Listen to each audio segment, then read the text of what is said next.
28-10 over Purdue. And if you told folks that would be the final score at halftime, I think many would have laughed at you.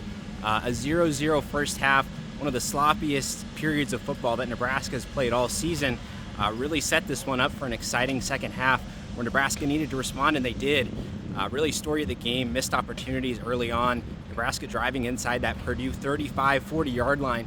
Every single possession in the first half came away with 0 points. 3 punts, 3 field goals that did not succeed.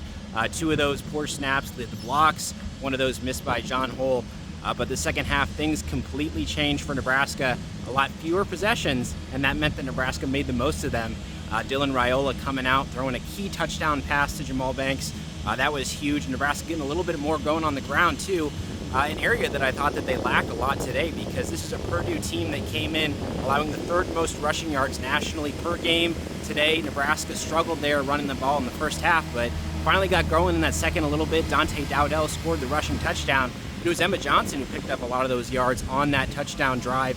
Huge gains from him that was just crucial to this Nebraska team, keeping that offense going. The defense, I thought, did pretty well today, most things considered. Purdue did end up driving down the field a little bit there in that second half. John Bullock saying after the game was disappointed to lose that shutout in the fourth quarter. Nebraska playing very strong up to that point with that 28-3 lead before Purdue did score that touchdown on that long drive that they had. But most of the game, I mean, Purdue was about 100, 150. They just got over 200 total yards there late in that fourth quarter. So really, I mean, it was a strong day for the Nebraska defense, considering how Illinois had ran all over them last week. Major concern for me, but Devin Mockabee, Reggie Love, they were quiet today. The Nebraska pass rush got home a couple times. And if you look at the other side for Nebraska, how about redshirt freshman left tackle Gunnar Gatula? I mean, solid as can be.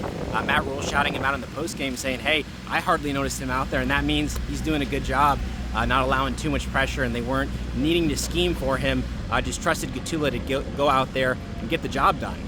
And kind of the message post-game from this Nebraska team was that this week was so huge for them. All about responding from that Illinois game.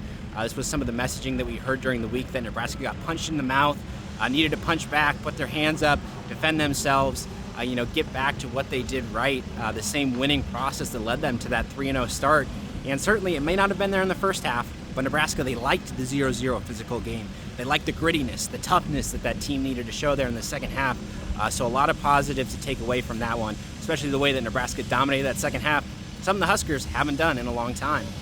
Plenty to be improved, special teams, different aspects of the game. There were a ton of penalties, a lot to look at there on film, but not a lot to complain about the way that the second half went. Nebraska winning this one 28-10 over Purdue. And next week, Rutgers heads to Memorial Stadium.